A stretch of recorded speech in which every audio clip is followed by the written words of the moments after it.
Hello, my dears. Welcome. I'm Lady Creepypasta. Thank you so much for joining me today on my 1-year anniversary of venturing into your realm, or more aptly, the realm of YouTube. I am so glad you enjoy these tales as much as I enjoy telling them. I am also very grateful to each and every author who has allowed me to perform these tales for you. As promised, my Patreon reward tiers go into place today. I'd like to thank those of you who have already signed up to join my dark family there. I'll be reaching out to you soon to send you your special thank you. If you haven't had a chance to become a patron yet, fret not. Head over to patreon.com/Lady Creepypasta now. A link is in the video description below. As a patron, you'll get access to all kinds of dark delights, including discounts on merchandise, or what I like to call my dungeon essentials, as well as access to secret groups on Facebook, where you'll even get to vote for the next dark tale I perform. Come, join us. It's so much fun over here. Patreon.com/Lady Creepypasta. 1 year ago, I released my first video. I'm Listening by Cymoril Melnibone. She was kind enough to take a chance on me and allowed me to narrate her tale, so I thought it would only be fitting to celebrate my 1-year anniversary with yet another tale of hers. So come, my dears, lean in closer and we'll begin.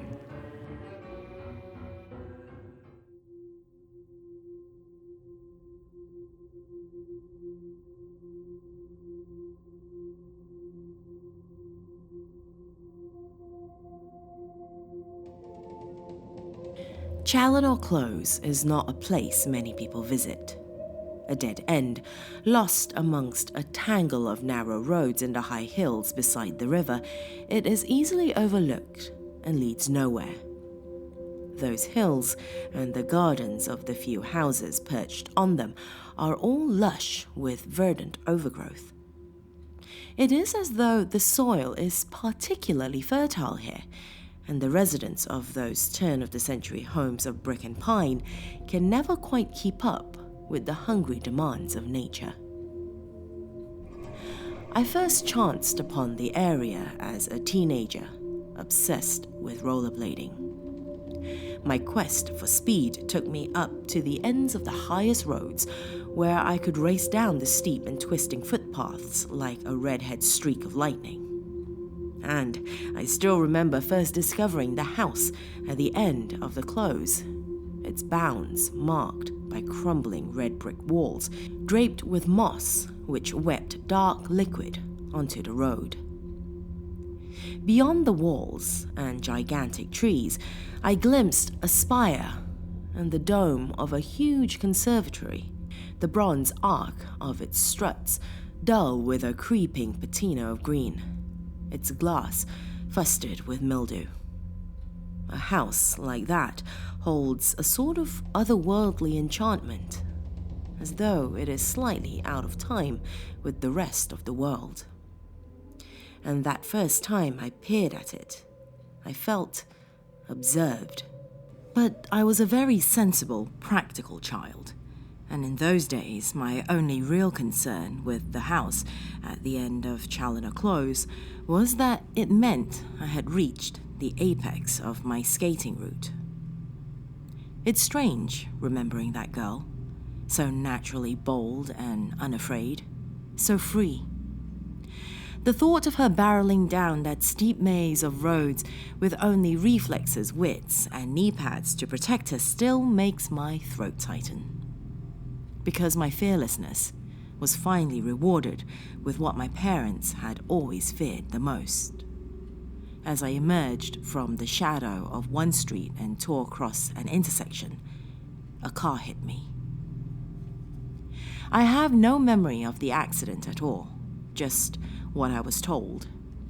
My recollections of the first weeks in hospital are hazy, just warped time and a constant boil of distant pain, its flame turned low by all the drugs. After they had pinned and wired my bones back together, I spent a long time on the ward, staring mindlessly at the television above my bed, numbered as much by daytime soaps as by the endless pills. When I was finally allowed to go home, I barely recognized myself. My trendy skater girl clothes hung loose from my pallid, skinny bones, and the hair I'd always kept so proudly spiked short had grown down to my collar in a lackluster flop. My parents encouraged me to put my blades back on, offered radical haircuts and new clothes, even though Mum and I had once clashed daily about my stylistic choices. They both did everything they could to help me reclaim the vibrant identity I'd once so eagerly worn. But I couldn't.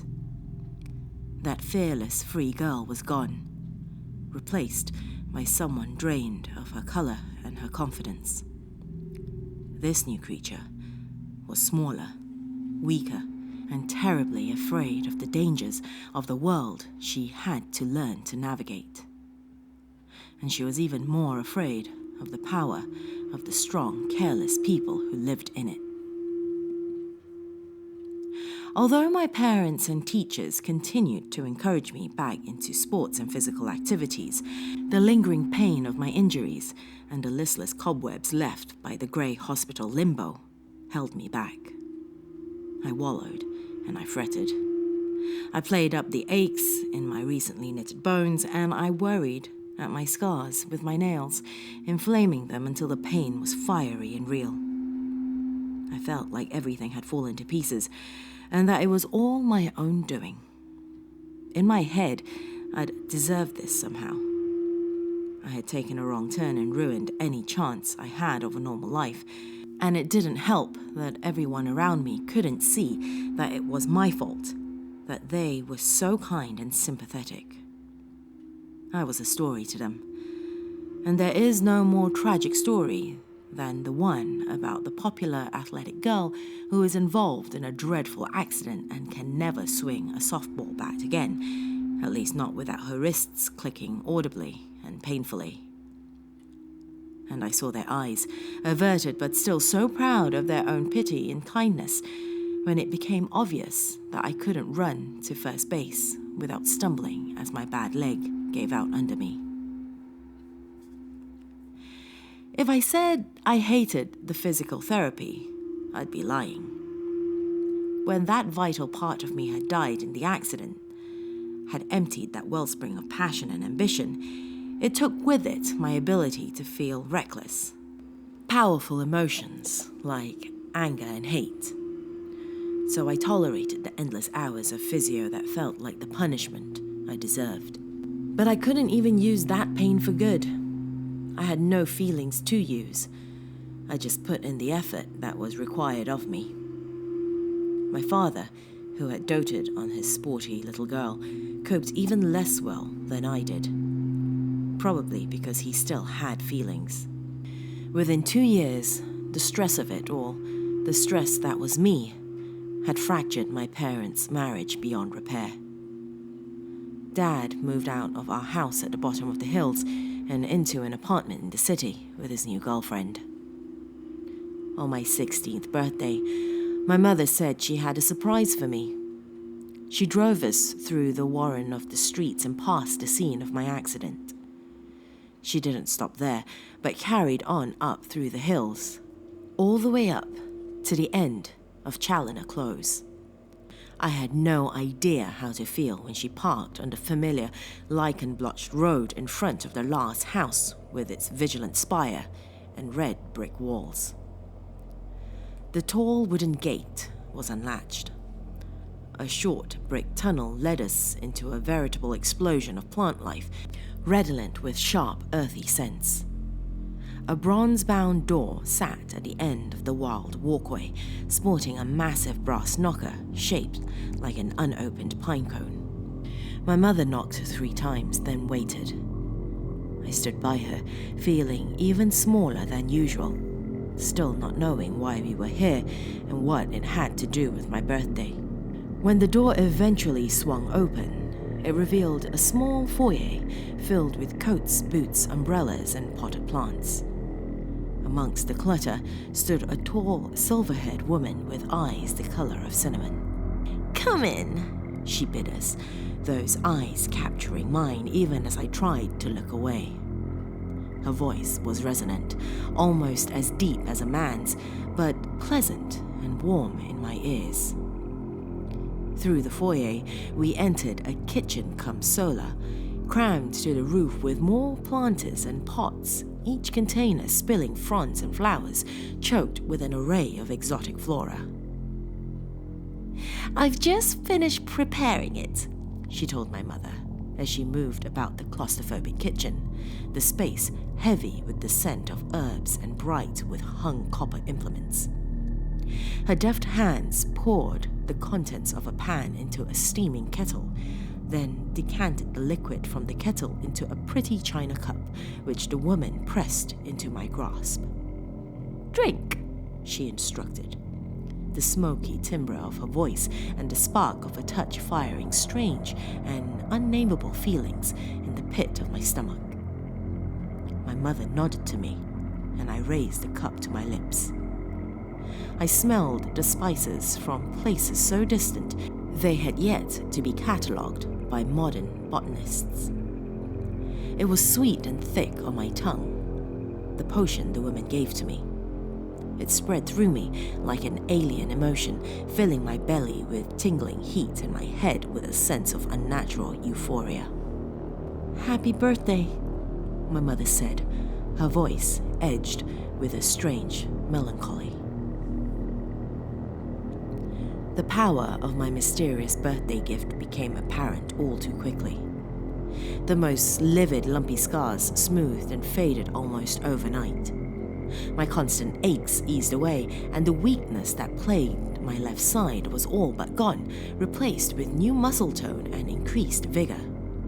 My mother's smile returned and blossomed more frequently each day as my miraculous recovery continued apace. Soon, even the drudgery of all those physio appointments was behind me for good.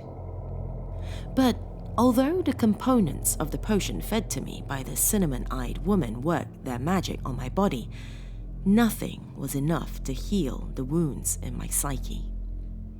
I returned to the field and was soon hitting home runs again, but there was no passion or pride in my physical prowess. No soul. My limbs might be strong and hale, but inside my head, I was the same terrified mess as before. Worse, even more guilty, since I suspected that the potion had cost my mother dearly. When school came to an end, I came out to my parents. There seemed no point in denying that I was attracted to girls. It had been pretty obvious since the day I first hacked off all my hair and started obsessing over the indigo girls. My mother was resigned and careful and even managed to be polite enough to my first girlfriend. I never really found out what my father thought of it all. He didn't say much when I phoned him, specially to tell him. Then all contact with him stopped abruptly. Mom couldn't meet my eyes when she reluctantly revealed he had moved out of town without telling me, and the half-hearted attempts I made to track him down were met with little success. I wasn't even hurt. In truth, he hadn't been a part of my life for a long time, content as he was with his new life. I knew that the old me would have been angry at him, would have even hated him for abandoning me for his 20-something floozy, but the person I had become felt nothing but a vague and lingering sadness. My first attempt at a relationship died after 6 months. My looks and sporting achievements not nearly enough to fill the obvious personality void. I bounced from girlfriend to girlfriend, always trying to bend myself into the shape desired by my partners. But instead, I simply became even more flat. I became a doormat, and the purpose of a doormat is to be stomped on. Nell wasn't your typical dyke, even though she rolled in some pretty butch circles. Yes, she owned a motorbike, but that's about as far as the stereotypes extended.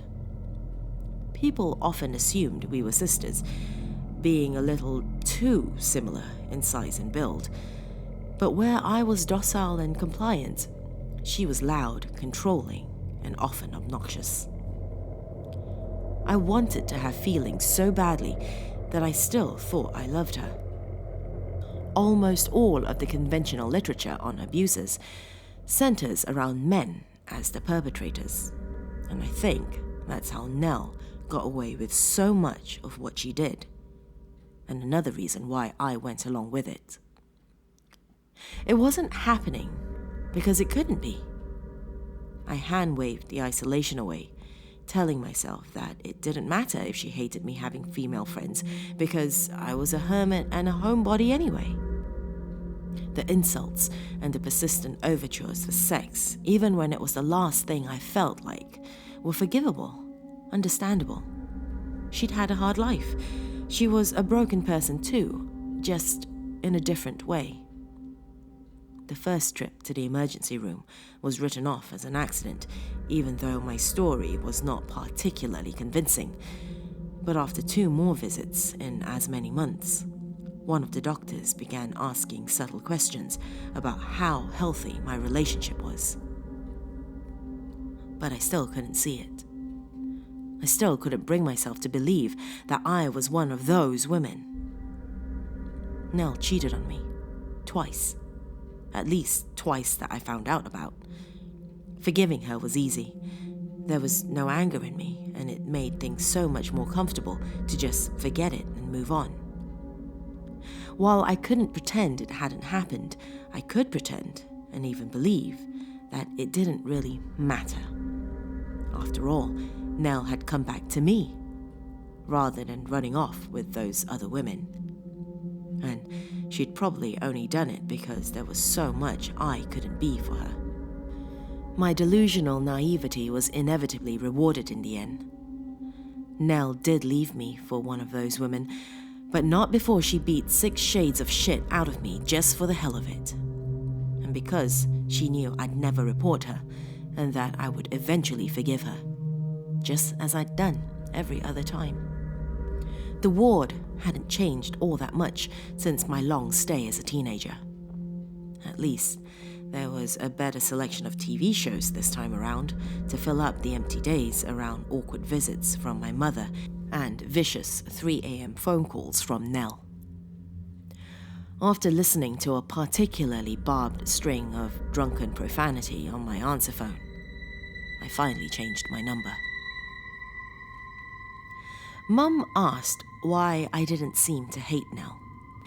The few friends I'd recently reunited with were likewise baffled by the equanimity I displayed over the whole situation. Surely, there was a spark of anger somewhere inside me, a tiny glowing ember that could be fanned into some good old-fashioned rage. I really tried. I dug around inside me, wrist deep in the grey dirt of myself. I sought out therapist after therapist. I forced myself to remember every shitty thing that Nell had ever done to me, replaying details that should have seared my cheeks scarlet with shame or inflamed my mind white-hot with incandescent rage. Nothing real emerged. But I did remember the last time I felt a spark. The last time I could recall feeling anything true at all. Challoner Close was a more strenuous walk than I remembered. By the time I reached the curved brick boundary that surrounded the house, my legs were trembling and my vision swam with little black fireflies. The gate opened before I could touch it, and the sure, strong hands of the cinnamon-eyed potion maker caught me as I stumbled on wet moss. She guided me inside the cluttered house and plied me with sweet, cool drinks until the shaking stopped. "I need a potion from you," I managed, my voice small in my ears, swallowed by the foliage in her kitchen. I had no idea how this all worked. She didn't seem surprised, and her gaze was warm and bright as burnished copper. "And what kind of potion would you like?" she purred. "A salve to mend your broken heart? Or perhaps an elixir to make another fall in love with you?" "No, not a potion," I answered, licking my lips, sticky with wild honey and sweet with the dust of old spices. "Then, what do you wish for?" It came in a flash of inspiration, one of those lightning moments of perfect clarity that only strike after extreme stress. Desperation pushes you to the edge where you can think of unthinkable things. "I want a hate potion." She led me through a vaulted hallway, all aglow with polished wood and old-fashioned lamps of curling iron and warped amber glass. The long corridor ran the full length of the house, ending in a black door, through which we emerged into the sweltering, womb-like heat of the glass-domed hothouse. Sweat sprang forth on my upper lip immediately. The air felt syrupy and viscous, so humid that for a moment I felt like I was drowning. As the panic subsided, I took stock of my surroundings and forced myself to breathe normally again. The mad tropical garden was a maelstrom of scents and colors, even the light strangely tinted by the weathered curve of the glass above us. Great fleshy fronds of acid yellow grabbed and hooked at my clothes as I brushed past one plant, and sticky pollen dusted my sleeves, smelling of coconut and burning plastic. Huge orange flower heads drooped from prehistoric jungle vines, and rubbery roots tangled my feet. Wafts of crushed apple and grass met my nostrils as I stumbled through, my shoes bursting tiny protruding nodules full of pungent moisture. The alien scents blended themselves into one great heady roil of musty, potent otherness. I shield back from a giant pitcher plant, elaborate as a living pipe organ, as it snapped shut its pink-veined trapdoor near my fingers. "I want you to walk through the garden," the woman told me, her voice oddly distorted, blanketed by the hot, heavy air. "And pick those things which remind you of the one you wish to hate. Pick a piece of each, then return to me in the kitchen."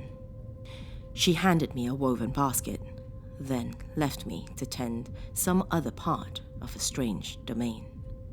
I walked listlessly through the dappled, giddy paths of the hothouse, my head hazy from the powerful smells surrounding me. I managed to do what she asked, despite my malaise, finding it easier as I went deeper into the arboreal maze. Here bloomed a black, greasy flower, shaped like a dagger, which reminded me of Nell's crudely inked tattoos. I pulled at the stem, and it came away from the black-leafed plant with a soft pop and a waft of sickly, rotten sweetness. It was soon joined by an angry crimson seed pod with wicked mohawk spines, a broad, scaly leaf colonized with tumors the same muddy blue as her eyes, and a woody thorn as long as my index finger, which leaked sour, milky fluid from the tip. All of them made me think of Nell in some way, but they didn't seem quite enough. This part of the hothouse was dark and close. massive umbrellas of leaves blotting out much of the light. The air was even more moist here, and everything oozed and dripped. My shirt clung to me, sodden transparent with sweat, and my hair hung in damp ringlets. Everything was oversized. What looked very like a corpse flower bloomed to my left, the powerful carrion stench making me gag. Fat flies hovered, swarming around the lolling tongues of its petals.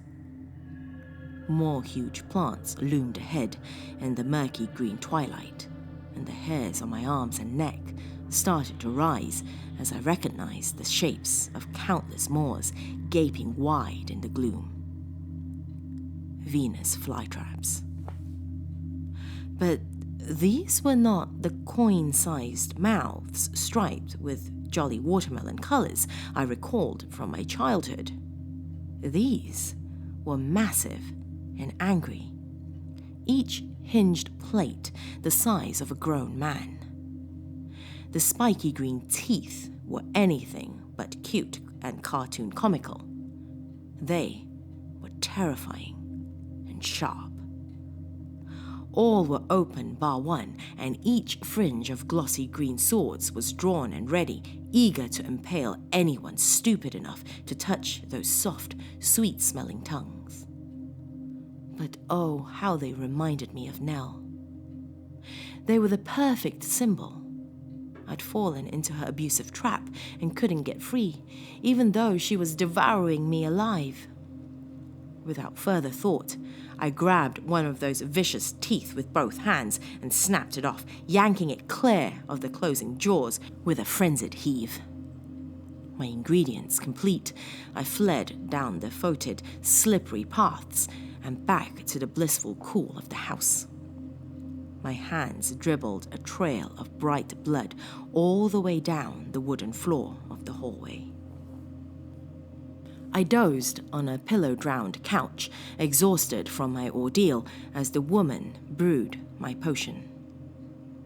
In my limbo of half-dreams, I dimly registered the lilt of her rich contralto, humming unfamiliar tunes as she worked and chanting in a language that sounded faintly Germanic. It might have been hours or days before she roused me gently with a mug of steaming water that smelled of lemon and bergamot. As I cradled it, soothing my wounded palms with its welcome warmth, she placed a fluted glass vial on the plant-cluttered coffee table. "It is done." She considered the faceted vessel for a moment, then regarded me just as carefully, as if I were more fragile and rare than the delicate container for her peculiar craft. "This is the first hate potion I have brewed, and I confess I don't truly know how powerful it will be. My advice is to take a small sip first. If the effect is not strong enough, only then should you drink more." I took the vial in my hands and inspected the potion. I realized I'd expected it to be black or red, colors I naturally associated with hate, but instead, it was a cosmic whirl of dark blues and azures, shot through with green flecks. "How much do I owe you?" She shook her head. "There is no payment unless you are satisfied with the results. If the potion is what you desired, then we will discuss the fee." I left her house with magic in my hands and the searing heat of her kiss on each of my cheeks. My ears burned just as hot, inflamed by the memory of all the complicated teenage feelings I'd forgotten I'd had for this tall and mysterious older woman all those years ago. The walk was easier downhill, although I suspected the potion maker's refreshments also had something to do with that. My flat was a 20-minute bus ride away, and as I waited at the stop near my mother's old house, I could only think of the fluted vial, now wrapped snugly in a scarf in my backpack. I knew that her potions worked, I knew that her curious talent was real. After all, I had been completely healed of the injuries from the accident. On the bus, I listened to heavy, angry music, turning it up until my headphones distorted and my ears hurt. I suppose I was hoping to spark some natural rage of my own, so that I wouldn't need the potion. But it was the same as always. There was no anger to muster. All I could give myself was a headache. It was dusk when I pushed through the front door of my nearly empty flat. Nell had taken most of our things while I was in hospital, so my furniture currently consisted of 2 beanbags, a folding camping table and chair, and a set of ugly drawers I'd bought from the second-hand shop down the road. The contrast with the beautiful cluttered house of the potion maker made me feel like I was in a bad dream. I took 2 painkillers with a glass of water for my head. Then I unstoppered the potion vial and took a tentative sip. It tasted like Nell. To say my sleep was troubled would be a gross understatement. I kicked and twisted in my sleeping bag, my restless bones finding no comfort from the thin foam yoga mat beneath me. When morning dawned cruel and clear, I was hollow-eyed and dangerously irritable, my skull still littered with the detritus of fragmented nightmares. When I slipped on the bathroom floor, getting out the shower, I swore. Nell had even taken the bath mat, and all I had was an ancient towel I used for the pool. Hot, poisonous thistles filled my head as the curse left my lips. And then a wave of excitement hit me like a fist. This was anger. As I brushed my teeth, I coddled the feeling. I let my mind roam over all the injustices visited on me by my ex-lover. I poured the thick, stinking syrup of them all into a single vessel and stewed it until I felt the scalding rage sear my synapses. The euphoria in its wake was like a blast of steam. With a wordless keening of furious and beautiful hatred, I bunched my fist around my toothbrush and punched the mirror as hard as I could. The glass flexed, but it did not break.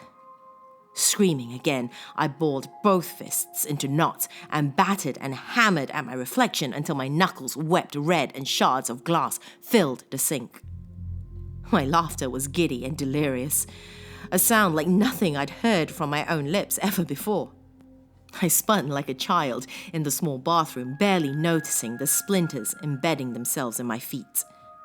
And the potion had worked. It had really worked. All my unexplored emotions could be free now. I would experience good, clean, healthy hatred, and nobody like Nell would ever be able to control me again. And there were so many things I suddenly needed to say to her, and even more things I needed to do, like get back all the fucking furniture the bitch had taken from me. I felt her shock when she opened the door of her newest lair to see me there, looking at her, dead in the eyes. "Fuck off," she snarled, already swinging the door closed. It bounced off my foot, planted firmly in the way. I smashed my shoulder into the flimsy wood and slammed it back against its hinges, nearly knocking Nell off her feet. Her expression all startled goldfish. She couldn't do anything but gape and stare as I shoved past her and into the place, already looking for the things she'd taken from me. "You need to get out," she managed, but she sounded uncertain, not yet able to comprehend what was going on. "Shut up," I told her, fresh rage rising like bile in my throat as I looked at her pinched, hateful face. "And listen, you have things of mine and I'm taking them back." She started to speak, but I cut her off, vicious and clean as a razor. "I said, shut the fuck up. Here's a list."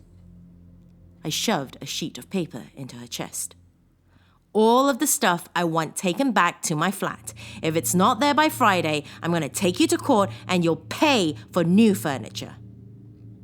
"You can't do this," she spat, red-faced and already crumpling the list. "Oh, yes, I fucking can, you stupid slag." The words were coming easier now, tripping off my tongue like profane poetry. "And there isn't one damn thing you can do about it." I could see it all ticking over behind her eyes.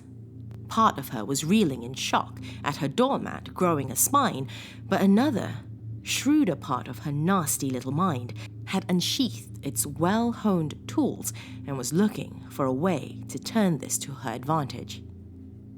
"Okay," she began, eyes darting over the leather couch and glass cabinets. I'm sorry I did what I did, but I did it for you. Clearly, it's helped you. I mean, look at you." She choked out an unconvincing laugh. "You're all brimstone and pep. It's like you're a whole different person." Her fingers brushed my sleeve and she smiled.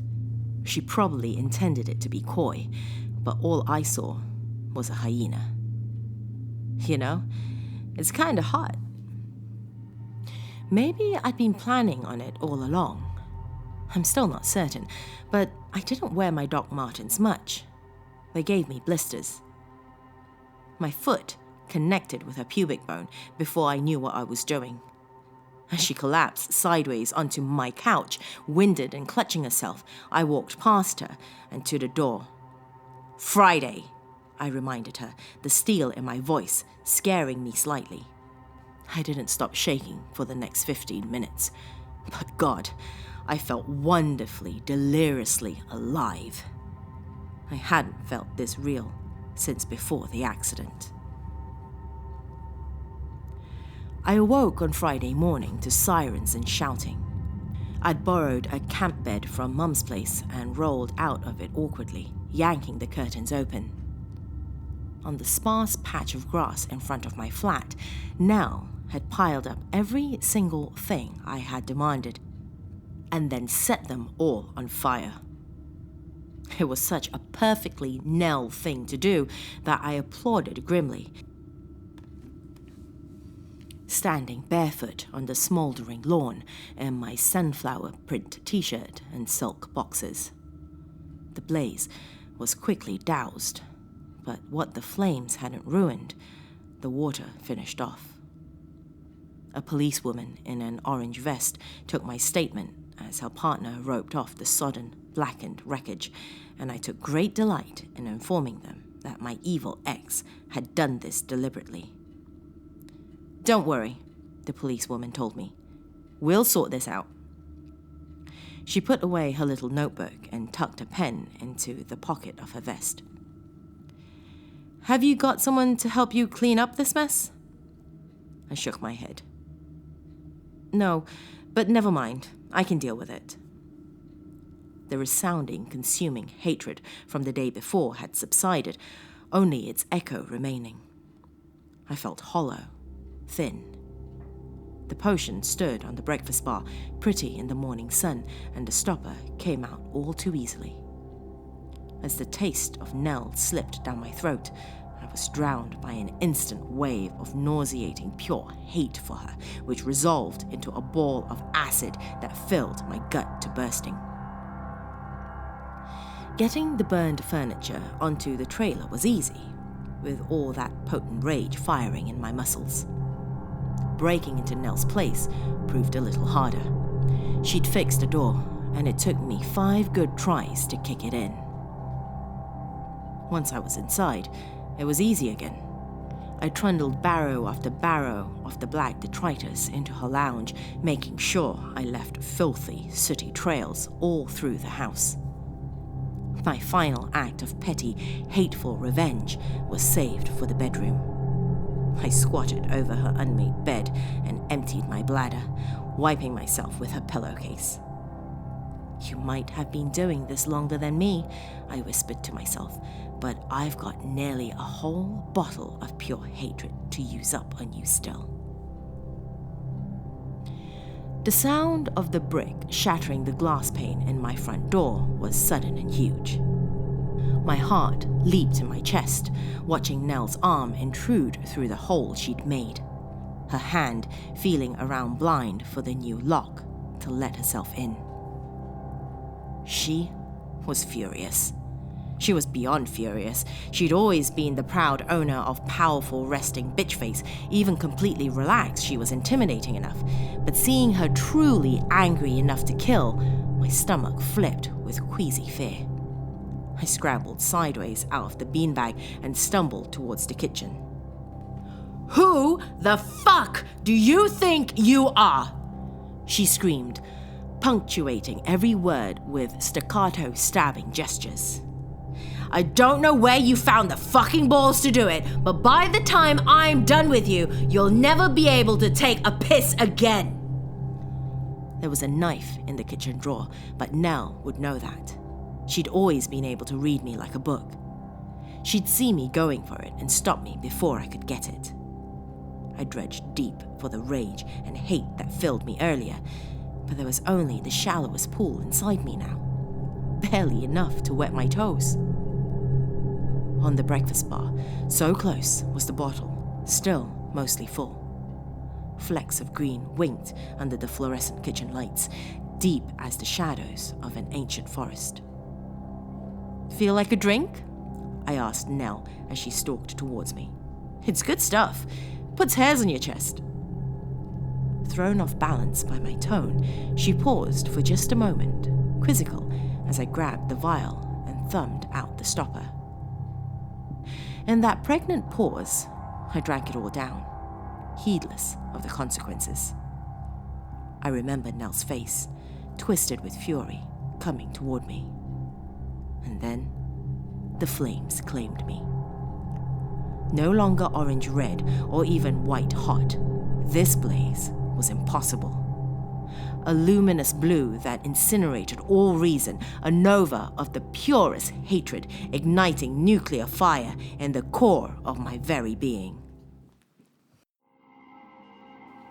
Reality flickered through the fire, sporadic images. Nell crying out in pain, blood slicking my hands. Flashes of streets crumbling brick, alien yet familiar smells, and the gentle, moist caress of fleshy flora against my burning limbs.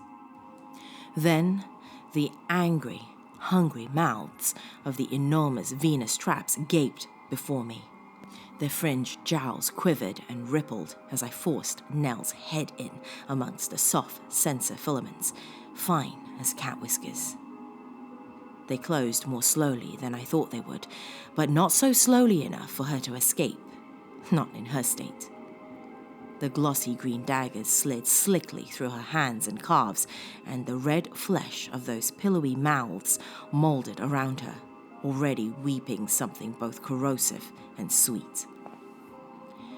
The cinnamon-eyed woman found me asleep in her solar, curled up amongst all the cushions, bathed in blood and ichor.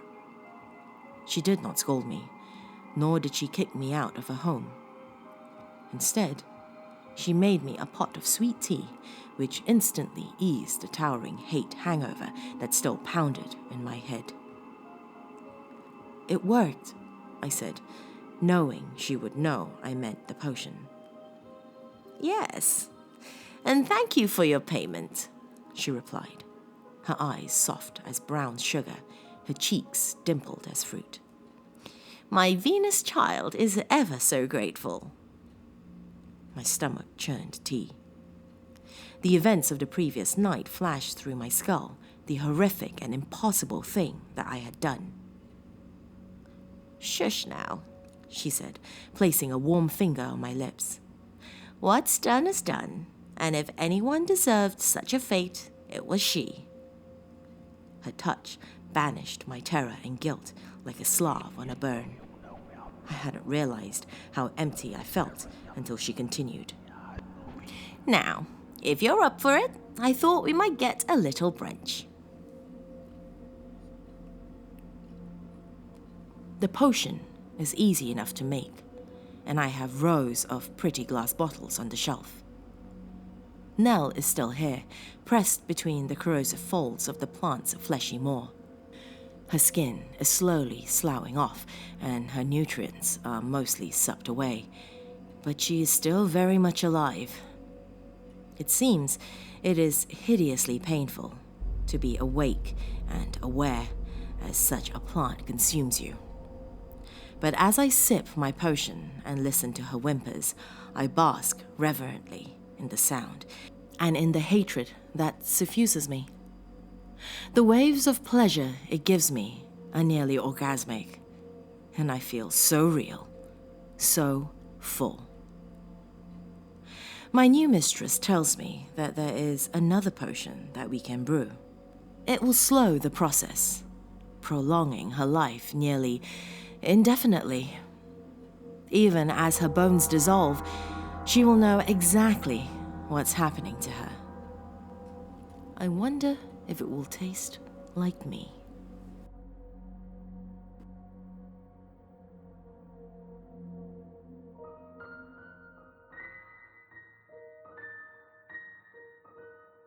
Thank you, my darlings, for joining me. If you're a new visitor, do remember to click on that subscribe button along with that bell icon to get updates of new tales of terror. I also have a podcast out, which is available on iTunes as well as Google Play Music, called Lady McCreepsta's Night Noise Horror Podcast. It features some of my favorite tales from this channel. So go and have a peek at that too. That's all I have for you this evening, my dears. Remember, do come back and visit me soon.